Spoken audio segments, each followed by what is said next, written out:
بسم اللہ الرحمن الرحیم۔ السلام علیکم۔ سنہری تاریخ میں آپ کا میزبان علی عثمانی آپ کو ایک بار پھر خوش آمدید کہتا ہے۔ ناظرین، ہم بات کر رہے ہیں مسلمانوں کے زوال کے دور کی، کہ اس میں کیا کیا چیزیں ایسی ہوئیں جس کی وجہ سے مسلمانوں کو زوال ہوا، اور ہم ساتھ ساتھ ان چیزوں کو بھی ڈسکس کر رہے ہیں کہ باوجود زوال کے مسلمانوں نے کیا کیا کارنامے حاصل کیے، حالانکہ وہ زوال کے دور میں تھے، اور اس میں سے کیا کیا باتیں ہوئیں۔ اسی سلسلے میں بات کرنے کے لیے ہمارے ساتھ ہمارے مہمان ڈاکٹر حسن عثمانی صاحب ہمارے ساتھ موجود ہیں۔ حسن عثمانی صاحب، آپ بتا رہے تھے ہم کہ جنگ حطین کے بارے میں، اور جیسے ہم نے بات کی کہ مسلمانوں کا وہ دور ایسا تھا کہ کبھی بہت ڈپ آتا تھا مسلمانوں کے اس میں، اور اس کے بعد نیا حکمران آ جاتا تھا تو دوبارہ اپ رائز ہمارا شروع ہو جاتا تھا۔ یقیناً یہ بھی دور اسی دور کی ہی بات ہے۔ تو اس میں کیا ہم نے کیا بریلینس اختیار کی سلطان صلاح الدین ایوبی نے، جس کی وجہ سے ہم نے یہ زبردست کامیابی حاصل کی؟ کہ اللہ تعالیٰ نے اسلام کے لیے ایک بڑی نعمت ایک تک رہی ہے، آج بھی اللہ کا کرم ہے۔ ہمیں مشکل دور میں ایسے کمال کے لوگ مل جاتے ہیں جو ایک ناممکن کام کو ممکن کر دکھاتے ہیں۔ ایسے ہی ہمیں اللہ نے قائد اعظم دیے، جی ہاں، ایک ناممکن کام تھا پاکستان ہو جانا، ان اس حالات میں حالات اللہ تعالیٰ نے کر دیا۔ اللہ کے کارخانے قدرت سے ایک شخصیت پیدا ہوتی ہے۔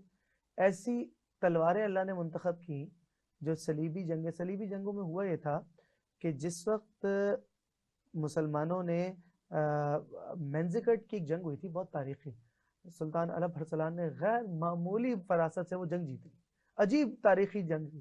اس جنگ نے ہلا کے رکھ دیا یورپ کو، اور یورپ میں ایک دہشت بیٹھ گئی کہ مسلمان اب بہت تیزی سے پھیلیں گے، کیونکہ وہ ٹائم ایسا تھا کہ مسلمانوں کی ان فائٹس کنٹرول ہو گئی تھی اور وہ دوبارہ ان کا ایکسپینشنسٹ موڈ میں تھے۔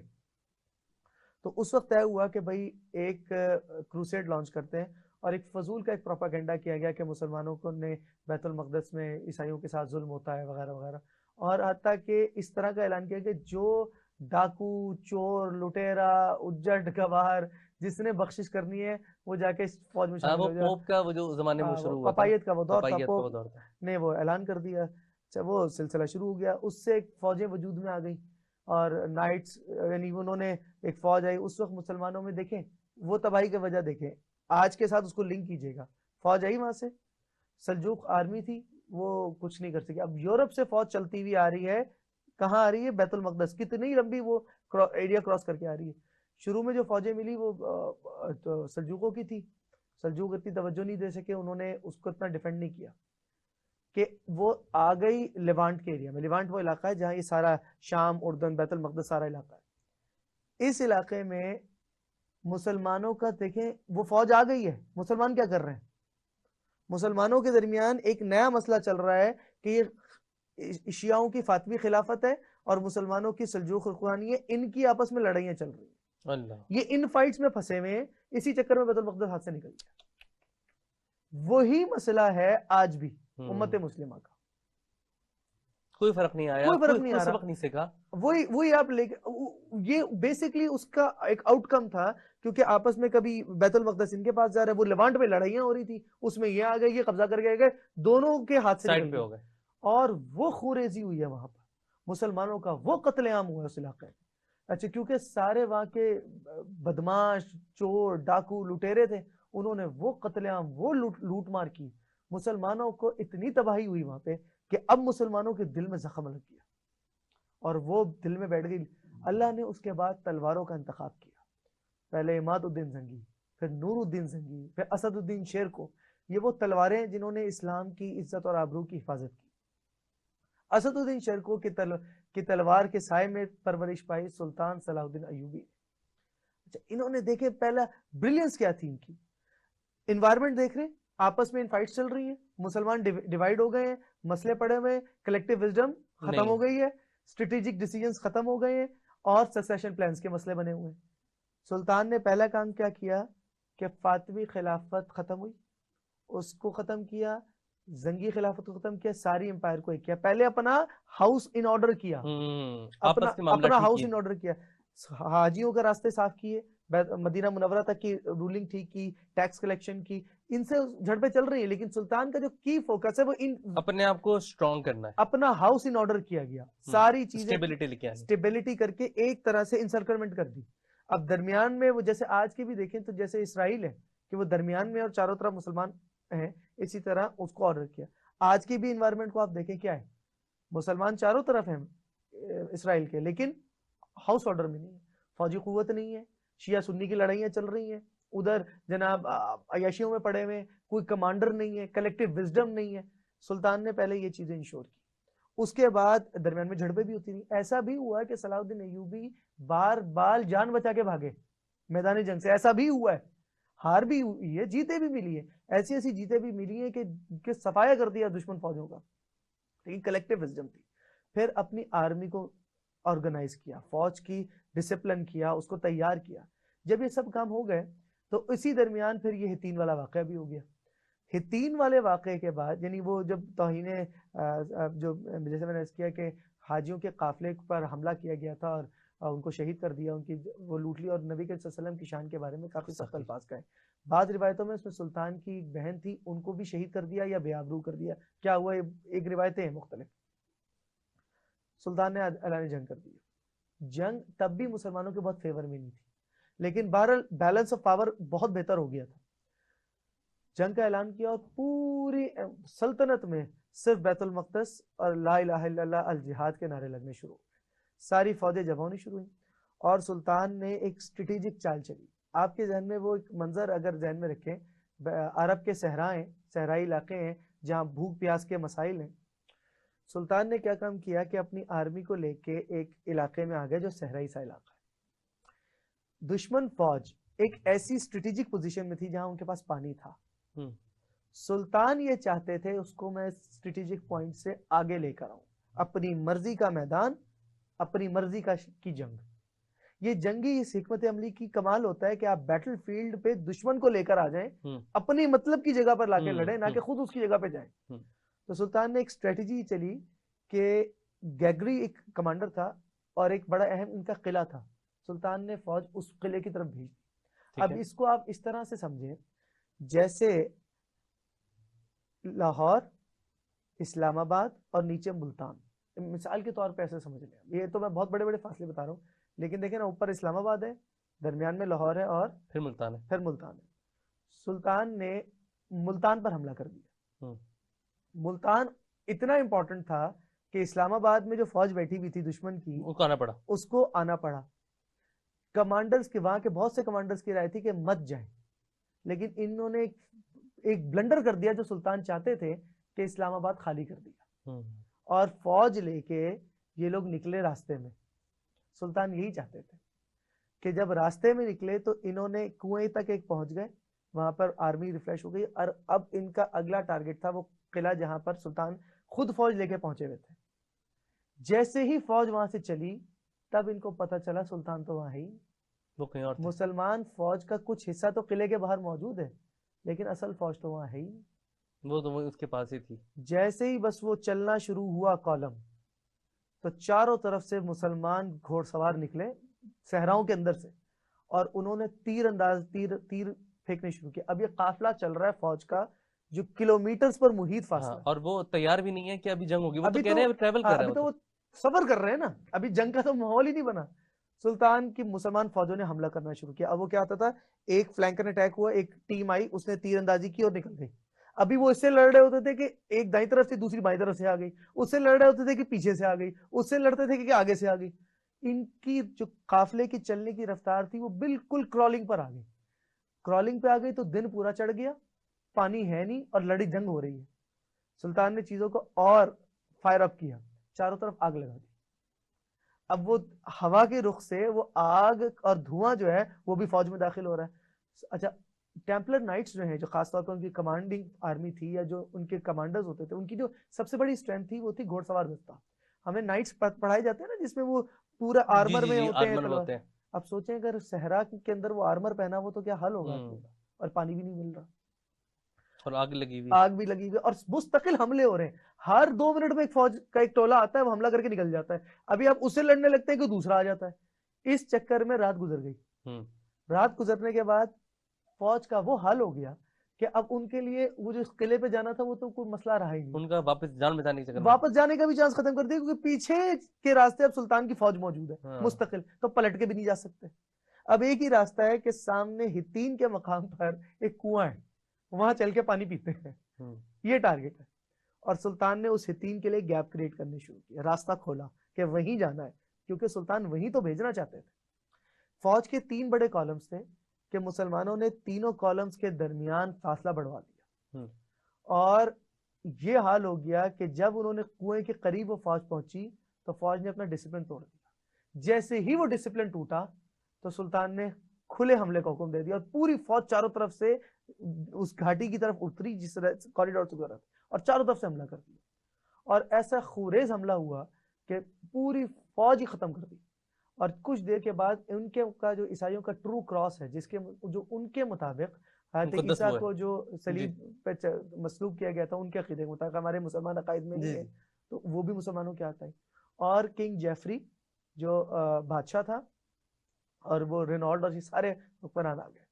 سلطان اپنی یعنی ایک طرف تو مسلمانوں نے اتنی بڑی فتح لی کہ پورا علاقہ ہی صاف کر دیا, اور یہ پتہ تھا کہ سارے علاقے کی فوج یہی ہے جو ختم کر دی, بالکل صفا چٹ ہو گیا, مارکا جیت لیا مسلمانوں نے. سلطان نے صرف اس کو تو قتل کر دیا. سلطان جب ایک روایت کے مطابق جب وہ آئے اپنے کیمپ میں آئے تو یہ بادشاہ اور جو دوسرے دشمن فوجی کمانڈرز تھے وہ سب بیٹھے ہوئے تھے گرفتار ہو کے. تو سلطان اچھا ایک زمانے میں ایک روایت کے مطابق ایک ٹیکنالوجی مسلمانوں کے پاس ایسی تھی کہ مسلمانوں نے بغیر بجلی کے برف بنانا سیکھ لیا تھا. اچھا, تو کیمیکل ایکویشن سے تو وہ ٹھنڈا پانی نعمت تھی. اچھا ان کی تو حالت ویسے ہی پانی کی وجہ سے خراب ہوئی تھی, تو سلطان نے پانی پیا اور پانی پی کے بادشاہ کو پانی دیا. ٹھیک ہے, تو یہ دیکھیں کہ مسلمانوں کا کریکٹر کیا ہوتا تھا. تو جو پانی دیا تو اس نے وہ پانی پی لیا, اور بچا ہوا پانی رینالڈ کو دیا جس نے توہین کی تھی, اور جو اصل مجرم تھا اس نے دیکھا پانی تو پانی, اس نے پانی پی لیا. سلطان نے کہا میں تمہیں پانی نہیں دیا, کیونکہ مسلمانوں کی یہ روایت تھی کہ ہم پانی دے دیں گے تو امان بھی دے دیں گے, اس کو امان نہیں دینی تھی. اس کے بعد سلطان نے اس کو قتل کر دیا. لیکن بادشاہ کو کچھ نہیں کہا, بادشاہ کو عزت سے بادشاہ کو رکھا اپنے پاس, اور اس کو قتل نہیں کیا, اور اس کو فوجوں کو لے کے بیت المقدس کی طرف پہنچے. اب بات چل رہی تھی اس بیت المقدس کی طرف سے. تو بیت المقدس پہ جب مسلمانوں کو پتا تھا کہ اندر اب فوج نہیں ہے, جو تھوڑی سی فوج ہے سامنے کھڑی ہوئی جو شہر کے گارڈز ہیں, باقی کچھ بھی نہیں, پتا تھا یہ جیت مسلمانوں کے پاس ہے, بہت بڑی جیت تھی, بہت بڑی جیت ہے. ان حالات میں سلطان نے معاہدہ کر لیا. کیا معاہدہ کیا؟ کہ بیت المقدس خالی کر دیں, میں گارنٹی کرتا ہوں. یاد رکھیے کہ مسلمانوں پر کیا ظلم کیا تھا انہوں نے. سلطان نے کہا ہم گارنٹی کرتے ہیں کہ بیت المقدس سے لے کر عیسائی زمین کی حدود تک سب کو, ہر ایک کو امان ہے, بچہ بوڑھا جوان ساری اپنے جو سامان لے جانا چاہے لے جائے, جو چاہے لے جائے, کسی کو کچھ نہیں کہیں گے. اپنے ذاتی پیسوں سے غلام آزاد کر دیے, قیدی آزاد کرتی جو فدیہ دے کرتے, اور ان کو اس پار لگا دیا. تو کیریکٹر یہ تھا. میں بات یہ کر رہا تھا کہ دیکھیں غیر معمولی بات, غیر معمولی, اور آپ نے جس طرح نقشہ کھینچا ہے اس کا, یہ تو یقیناً ہمارے جو ویورز ہیں ان کو بڑا مزہ آیا ہوگا. اس کا اندازہ ہوتا ہے کہ کیا واقعی حکمت عملی تھی اور کیا اللہ تعالیٰ نے بریلینس مائی دی. اور آپ نے جیسے کہا کہ اللہ کی تلواریں تھیں, وہ یہ واقعی اللہ کی تلواریں تھیں کہ کس طرح انہوں نے نہ صرف مسلمانوں کو بچایا بلکہ وہ بیت المقدس فتح کر دیا. کیا بریلینٹ آئیڈیا, اور عملاً بغیر جنگ کے فتح, عملاً بغیر جنگ کے مسلمان کو نقصان نہ ہونے کے برابر ہی ہوا ہوگا یقیناً. اس کے نقصان تو یقیناً ہوتا ہی ہے, لیکن اس لحاظ سے ایک بہت بڑی مسلمانوں کی ایک اچیومنٹ تھی. تو بات میں یہ عرض کر رہا تھا کہ دیکھیں یہ چیزیں ہوتی ہیں کلیکٹیو وزڈم کے ساتھ. ہمیں اچھے لیڈرز مل جاتے تھے, بدقسمتی یہ ہے کہ اب ہمیں اچھے لیڈرز نہیں ملتے, ہم نے سسٹم ایسے بنا لیا کہ لیڈرز اوپر بھی نہیں آ پاتے. کمپیٹنٹ ریسورس, کمپیٹنٹ لیڈر اوپر نہیں آ پاتے, کامیاب نہیں ہو پاتے. بہت اپنے مزہ آیا مجھے اس سیشن کا, اور ہم نے بڑی اچھی گفتگو کی. اسی سلسلے کو جاری رکھیں گے, ایک بریک لینا پڑے گا, اس کی بات کرتے ہیں. دیکھتے رہیے سنہری تاریخ. The Knowledge School and ILM Group of Colleges اعلیٰ تعلیمی معیار کے حامل 2 نیٹ ورک میں سرمایہ کاری کریں اور شاندار تعلیمی میراث کا حصہ بن کر مثبت تبدیلی لائیں. سرمایہ کاری, عطا اختیار, رہنمائی. Welcome back. تو ہم بات کر رہے تھے کہ اس دور کے جس میں ہمیں مختلف ہمارے زوالات آئے, ہمارے اوپر زوال ہوا مسلمانوں کے, اور اس میں ہم نے واقعہ سنایا ابھی جنگ ہتین کا. ہم نے 3 چیزیں ابھی تک مینلی ڈسکس کی. پہلے ہم نے ڈسکس کیا کہ گلوبل وزڈم کی کمی تھی, دوسرا ہم نے ڈسکس کیا سکسیشن پلاننگ کی, تیسرا ٹالرنس کی. اچھا, ایک وجہ جو مجھے اب نظر آتی ہے اس پہ میں یقیناً آپ کی ماہرانہ رائے جاننا چاہوں گا, تو یہ کہ ہمارا انفلو آف انفارمیشن جو ہے وہ اتنا زیادہ ہو گیا ہے کہ اس انفلو انفارمیشن میں یہ پتا کرنا آیا کہ یہ بات صحیح ہے یا نہیں ہے، ایک تو یہ کرنا بڑا مشکل ہے، اور دوسرا اس کی جو رفتار ہے نا وہ غیر معمولی تیز ہے، تو اس میں پروپیگنڈاز وغیرہ بہت بن جاتے ہیں. اب جیسے ہم دیکھیں اب سوشل میڈیا کا دور ہے، ہم نے کوئی بھی پوسٹ کر دیں، کوئی بھی چیز کر دیں، اور ایک آدھا پرانی پکچر لگا دیں، پرانی ویڈیو لگا دیں، وہ چیزوں کو بڑی تیزی سے اسپریڈ آؤٹ کرتی ہے. تو کیا یہ بھی ایک وجہ بنی مسلمانوں کے زوال کے ہونے کی، مطلب موجودہ دور کے لحاظ سے میں اس کو زیادہ فیک نیوز جو ہے نا یہ ایک پرابلم تھا. دیکھیں آپ نے ایک بات پہ غور کیا ہوگا کہ ہمارے خلاف، یعنی ہمارے خلاف تو نہیں لیکن مسلمانوں کے بارے میں بات کہی جاتی ہے کہ انہوں نے پرنٹنگ پریس کو اون نہیں کیا تھا. بہت زیادہ اس پر کہتے ہیں کہ دیکھیں فتویٰ یہ تھا اور یہ تھا. آج کے جو مورخ ہے نا وہ تھوڑا سا فرق سمجھتا ہے. آج کا مورخ پہلے بات یہ کہ پرنٹنگ ٹیکنالوجی مسلمانوں کے پاس تھی. پرنٹنگ ٹیکنالوجی، پرنٹنگ پریس کی میں بات نہیں کر رہا ہوں، technology to print something کہ مسلمانوں کے پاس ایک عرصے سے تھی. تو مسلمانوں نے پرنٹنگ پریس کو اتنا اون کیوں نہیں کیا؟ مختلف آراء ہیں تاریخ کی. اگر آپ اس کو ہسٹوریکل پرسپیکٹو میں دیکھیں، پرنٹنگ پریس کو آپ نے اون نہیں کیا، فیس بک کو پڑھ کر کے اون کر لیا. حالانکہ پرنٹنگ پریس میں اتنے مسائل نہیں ہیں جتنے فیس بک میں، سوشل میڈیا میں. پرابلم یہ لگتا ہے کہ مسلمان اس فیک نیوز سے خوفزدہ ہیں. یہ سائیکولوجیکل ایفیکٹ ہے. اس زمانے کا اگر فتوے دیکھے جائیں، بادشاہوں کی رائے دیکھی جائے، وہ اپنی بات ہے، لیکن لگتا ہے ایسا خاص طور پہ خلافت عثمانیہ میں جو مسئلہ تھا کہ شاید انہوں نے یہ اسیس کیا کہ اس سے پروپیگنڈا بہت ہو سکتا ہے، لہٰذا اس سے بچ کے رہنا چاہیے. بظاہر ایسا لگتا ہے، یعنی ایک ورژن آف تھنکنگ یہ بھی ہے جو میں نے عرض کیا. اور خاص طور پہ خلافت عثمانیہ کو اپنے آخری 100 سال میں تو اس پرنٹنگ پریس نے بہت ہی ڈسٹرب کیا، کیونکہ وہاں فیک نیوز آتی تھی، طرح طرح کی فیک نیوز جو برطانیہ کے اخبار میں چھپ رہی ہے، کوئی فرانس کے اخبار میں چھپ رہی ہے، وہ جو فیک نیوز ہے وہ آتی تھی اور وہ ذہن خراب کرتی تھی. اور اب تو اس کا کوانٹم بہت بڑھ گیا. اب تو خیر کوئی حد نہیں ہے نا، بہت بڑا میگنیٹیوڈ. ایون یہ تصدیق نہیں ہو پاتی کہ آیا یہ خبر صحیح ہے یا نہیں ہے، کچھ نہیں، عجیب بس انفارمیشن ہی ہے، انفارمیشن بس معلومات کی بھرمار ہے، صحیح کا پتہ نہیں، غلط کا پتہ نہیں. اچھا آپ نے جو یہ بات کی، یہ مس انفارمیشن کی، یہ میرے خیال ہے ہمیں سب سے زیادہ اس کا جو مسلمانوں میں سب سے زیادہ بڑی ڈنڈ پڑی ہے اس کی انیشل سٹیج میں، حضرت عثمان رضی اللہ تعالیٰ عنہ کی شہادت کے دور پہ پڑی. کیونکہ اس زمانے میں بھی مس انفارمیشن، اور تو وہ اس طرح پرنٹنگ فارم میں نہیں تھی لیکن اسپریڈنگ تھی، ورڈ آف ماؤتھ تھا. اب وہ اس میں کوئی گورنر، کسی گورنر کے علاقے میں کوئی بات ہوتی تھی، دوسرے علاقے میں کوئی بات ہوتی تھی، تو وہ اس میں اتنی انفارمیشن پھیلا دی گئی کہ اتنا زیادہ کیوس پھیلا دیا کہ پتہ نہیں کیا ہو رہا ہے، مدینہ کی سلطنت میں کیا ہو رہا ہے. آج بھی آپ دیکھ لیں، جی ہاں، آپ کو آدھے سے زیادہ واقعات تو فیک ہوتے ہیں.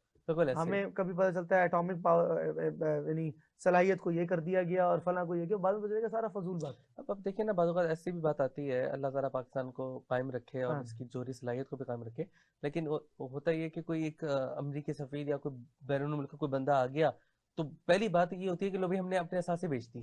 اب یہ اتنی زیادہ بات ہونے لگی ہے کہ اللہ نہ کرے، اللہ کر کے الحمدللہ اللہ کا شکر ہے کہ اب تک ہمارے جتنے بھی حکمران گزرے ہیں ساری برائیوں اور اس کے باوجود ان چیزوں پہ تک کوئی کمپرومائز نہیں. ہماری جو نیوکلیئر کیپیبلٹی ہے اس کو سرنڈر ہم نے کبھی بلکہ اضافہ ہی ہوا ہے. ایون ہم لوگ یہ بات کرتے ہیں آج کل ڈائنسٹک پالیٹکس کی کہ بھئی پی ایم ایل این کے دور میں کیا ہوا، پیپلز پارٹی کے دور میں کیا ہوا، لیکن ان دونوں کے دور میں ہی اس میں اضافہ ہی ہوا. ایک نے دھماکے کیے، ایک نے آغاز کیا اس کا. ایک بڑا اچھا واقعہ ذہن میں آ گیا، بطور واقعہ بتا رہا ہوں، لیکن اس سے میں یہ بتا رہا ہوں کہ سارے حکمرانوں نے اس ایک سیگمنٹ میں کمپرومائز نہیں کیا. بے نظیر بھٹو کا ایک واقعہ ہے جو واقعہ بھی ہے اور کچھ بعد میں انہوں نے اپنے ایک انٹرویو میں اس کو کسی حد تک پارشلی اون بھی کیا تھا. بے نظیر صاحبہ نے جانا تھا جب وہ وزیر اعظم تھیں نارتھ کوریا. تو اگر آپ عام حالات دیکھیں تو نارتھ کوریا جانے کا مطلب یہ ہے کہ جو ہے نا سفارتی تیاریاں ہوں گی، ساری چیزیں ہوں گی. ہماری وزیر اعظم شاپنگ کرنے چلی گئی، شاپنگ کرنے چلی گئی، ٹھیک ہے، اور ایک بڑا خوبصورت کوٹ خریدا، ایک اچھا سا، ٹھیک ہے، کوٹ خرید کے وہاں چلی گئی. وہاں سے مل کے 1 دن کا دورہ تھا، 2 دن کا، وہ کر کے واپس آ گئی. لیکن اس کے اندر ایک بات تھی جو بعد میں بے نظیر صاحبہ نے پہلے 1-2 انٹرویوز میں اشارتاً کہی، بعد میں یہ ورڈ آف ماؤتھ بھی بن گیا. یہ وہ روایتیں ہوتی ہیں جو 1-2 طریقے سے آتی ہیں، 100% بھی نہیں ہوتی ہیں. بے نظیر صاحبہ کہتی تھی میں نے پاکستان کو میزائل ٹیکنالوجی دی ہے، اور اس کی وجہ بظاہر یہ لگتی ہے کہ جس کوٹ کو وہ پہن کے گئی تھی وہ بلا وجہ نہیں تھا. بلکہ وہ کوٹ تھا جس میں گہری جیبیں ہوتی ہیں، اور اس لیے تھا کہ وہاں جا کے نارتھ کوریا سے میزائل ٹیکنالوجیز کی CDs وہ اپنی کوٹ کی جیب میں رکھ کے لائی تھیں، اور اتنا ڈر تھا اس بات کا کہ اگر کسی کو خبر ہو گئی تو پاکستان کے پرائم منسٹر پہ بھی اٹیک ہو سکتا تھا. تو ایسی جان جکھوں میں کھیلے بہت سارے ہمارے حکمرانوں نے ایسے غیر معمولی کام کیے ہیں، خاص طور پہ ہمارا نیوکلیئر صلاحیت جو ہم نے حاصل کیا، اور بہت سے تاریخی غیر واقعات ہیں معمولی بات. جو سیکھنے والے ہیں. لیکن جو آپ بات کر رہے ہیں نا پروپیگنڈا کی، یہ بہت ہی بڑا مسئلہ ہے. صرف مسئلہ نہیں، اچھا پروپیگنڈا پلس یہودی کا ایجنٹ، ہاں، امریکن امریکہ کا ایجنٹ. ایجنٹ، ہندوستان کا ایجنٹ، غدار وطن، غدار مذہب، توہین مذہب، یہ تو ایسے فری کے ٹکٹ ہو گئے ہیں کہ یار تحقیق کیے بغیر. ہوتے بھی ہیں اس معاملے ہاں لیکن ایسا ہوتا بھی ہے. بات یہ کہ پروپیگنڈا اتنا زیادہ ہے کہ اچھا کانفیڈنس نہیں ہے عوام کو، کسی پہ کانفیڈنس نہیں ہے، ہمیں کسی پہ کانفیڈنس نہیں ہے، ہم سمجھ نہیں آتا کس کے اوپر ریلائی کریں، کس کو اور بنا ریلائی کیا ایک جو بڑا خطرناک کلچر ہے وہ ہمارا ہے موب جسٹس کا جو کلچر. جی وہ کہ بہت خطرناک ہے. آپ کو ایک خبر ملی، آپ نے بس سمجھا کہ یہ آپ ہی ہیں اور آپ نے اس پر ریئیکٹ کر دیا، قطع نظر اس بات کے کہ وہ صحیح تھی یا غلط تھی یا اس کو کسی پراپر چینل سے ہونا تھا. لیکن دیکھیے اس میں دونوں اینگلز ہیں. ایک تو موب جسٹس کوئی چیز نہیں ہوتی، عوام کا جمہور مل کے کسی کو قتل نہیں کر سکتا ہے، کسی کی جان نہیں لے سکتا ہے، کسی کو تکلیف نہیں پہنچائے. لیکن ایک دوسرا مسئلہ بھی ہے، ہمارے عدالتی نظام میں اتنی طاقت ہونی چاہیے کہ وہ دلیری سے صحیح فیصلے کر سکے. بالکل ایسے ہی ہے. وہ اصل میں موب جو آپ کلچر بتا رہے ہیں اس کی یہی وجہ ہے کہ ہمارا عدالت میں نظام پہ ہمیں اعتبار ہی نہیں ہے. مطلب اس طرح نہیں ہے، اب اس میں اپنی لوپ ہولز ہیں یا کوئی معاملات ہو جاتے ہیں، کچھ اور ہوتے ہیں، لوگ یہ سمجھتے ہیں کہ بھئی ہم اس کے اوپر وہ کریں، جو کہ صحیح طریقہ ہرگز نہیں ہے. دیکھیں ہماری تاریخ کا یہ تیسرا سبق ہے، چاول کے چوتھا ہو گیا. یہ انسٹیٹیوشنز، جب بڑی امپائر کمزور ہوتی ہے نا تو اس کے انسٹیٹیوشنز کمزور ہوتے ہیں. اگر ہم آٹومن امپائر میں دیکھیں تو چونکہ وہ ہم سے ریلیٹڈلی قریب ترین بڑی امپائر گزری ہے، اس میں بھی یہی پرابلم تھا کہ جو ہے نا انسٹیٹیوشنز کمزور ہونے شروع ہو گئے تھے، اور جو ملٹری تھی اس کی کور ایریا تھا یعنی شریز کہلاتے تھے، ان کا فوج کے علاوہ اور سبجیکٹس میں دخل ہو گیا تھا. یعنی وہ بیوروکریسی کے کاموں میں اور باقی چیزوں میں انوالو ہو گئے تھے. سرکاری ملازمتوں کا ریشو بڑھ گیا تھا، پرائیویٹ کام کرنے کا ریشو کم ہو گیا تھا، کیونکہ سرکاری ملازمتوں میں رشوتیں ملتی تھی. تو اگر آپ دیکھیں اپروکسیمیٹلی یہ ہمارے یہاں ہو رہا ہے. بالکل صحیح کہہ رہے ہیں. تو یہی چیز ہمارے یہاں ریپیٹ ہو رہی ہے، ہمارے انسٹیٹیوشنز کمزور ہو رہے ہیں اور اس پروپیگنڈا سے کمزور کیے بھی جا رہے ہیں، کیے جاتے ہیں. وہ پروپیگنڈا جو ہے وہ اس کو کمزور کرتا ہے اور فیک نیوز اس کو اسپریڈ کر دیتا ہے. پتہ بھی نہیں ہوتا کہ کیا ہوا تھا اور کیا نہیں ہوا تھا، وہ دوسروں کی بات مان لیتے ہیں. صحیح کہہ رہے ہیں، بالکل زبردست بات ہے. واقعی یہ بہت سارے ملٹیپل اسپیکٹس ہیں، لیکن آپ نے جو اس کو براڈلی 4-5 کیٹیگریز میں ڈیوائڈ کر دیا، وہ ساری 4-5 کیٹیگریز ان کی اپنی کئی وجوہات بن سکتی ہیں. یہ آپ دیکھیں نا، یہ آج بھی اتنی ہی ریلیونٹ ہے جتنی آج سے 200 سال پہلے تھی. بس یہی بات سمجھنے کی ہے کہ کس طرح ہم اس کے اوپر توجہ نہیں دیکھتے کہ ہمیں کیا کرنا چاہیے. اور اب دیکھیں نا، یہ اللہ تعالیٰ کا نظام ہے، اللہ تعالیٰ نے چلا رہے ہیں. بیچ میں ہمارے پاس اللہ کی تلواریں جیسے اب آ گئی تھیں یا چیزیں ہو گئی تھیں، چل پڑا تھا. لیکن یہ انہونی بار بار تو نہیں ہوتی. انہونی بھی تب ہوتی نا جب ہمارے اپنے اعمال اس طرح کی، ہماری چیزیں اس طرح کی، ادروائز بہت مشکل ہو جاتا ہے. بالکل آپ صحیح فرما رہے ہیں. اور بحیثیت نیشن ہمارے لیے سیکھنے کی بات بھی اس میں یہ ہے کہ ہمیں کیا کرنا ہے. اگر ہم ان چند پوائنٹس کو امپروو کر لیں، یہ تو وہ ہیں جو ہم نے اچھی جو ایک بری عادتیں اڈاپٹ کر لی ہیں، ٹھیک ہے، جو ہم نے اچھی چیزیں چھوڑی ہیں، اگر ہم ان کو آج بھی امپروو کر لیں تو ہم ایک بہت بڑی قوت بننے میں اہم رول پلے کر سکتے ہیں دنیا کے لیے، ساری دنیا کے لیے. وہ لیڈنگ پوزیشن بھی شاید لے سکیں اور شاید اس سے اوپر بھی جا سکیں. بالکل صحیح بات ہے، صحیح بات ہے. کتنا ٹائم ہو گیا؟ ہم اگلا سیکشن شروع کریں یا ہاں؟ روکیں؟ کتنے 5 منٹ پڑے ہیں. ایک منٹ، مجھے ذرا اس کو پھر یہیں سے اسی پوائنٹ کو کنکلوڈ کرتے ہیں. ہم کہاں ہیں، کیا بات کی؟ ہم بات کر رہے تھے انسٹیٹیوشن کی ویکنس کے بارے میں، اور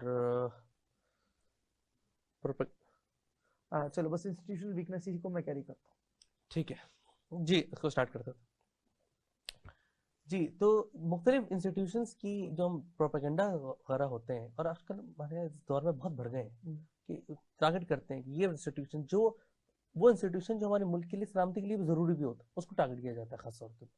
دیکھیے جیسے کچھ شہر کے لوگ بھی ظالم تھے، تو کچھ تو لوگوں کی اپنی غلطیاں ہوتی ہیں اور کچھ ہمیں جو ہے نا مرنے کا شوق بھی ہوتا ہے. دونوں باتیں ہوتی ہیں، کچھ غلطیاں بھی ہوتی ہیں، کچھ دوسرے پروپیگنڈا بھی کر رہے ہوتے ہیں.